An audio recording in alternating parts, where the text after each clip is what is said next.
வில்வ நரசிம்மன். சமஸ்கிருதத்தில் வில்வம், லக்ஷ்மி அஷ்டோத்தரத்தில் வில்வ நிலையாயை நமஹா அப்படின்னு ஒரு நாமாவளி.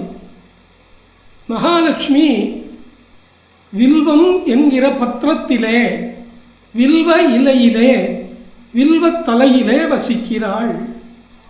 நிறைய பேர் நினைக்கிறா சிவபெருமானுக்குத்தான் வில்வம், பெருமாளுக்கு இல்லை.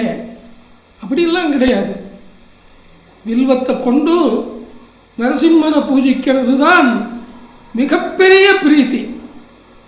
பொதுவாக பெருமாளுக்கு துளசி, விசேஷமாக பூஜை பண்ணணும்னா சும்மா துளசி 4-5 தலை வச்சுண்டு நிறைய வில்வத்தால் 108 அர்ச்சனையை பண்ணுறது ரொம்ப விசேஷம். துளசி மாலை போடுறது ரொம்ப விசேஷம். நரசிம்ம க்ஷேத்திரங்களில் வில்வ மரம் ஸ்தல விருட்சமாக வைக்கிறது ரொம்ப விசேஷம். அநேக ஸ்தலங்களில் இது இருக்குது, பிரமாணம். நரசிம்மனுக்கு சுவாமிக்கு வில்வம், வில்வ தலை, வில்வ இலை 3 3 5 5 7 7 இருக்கும். 3 உள்ளது தான் இங்கே சுலபமாக கிடைக்கிறது.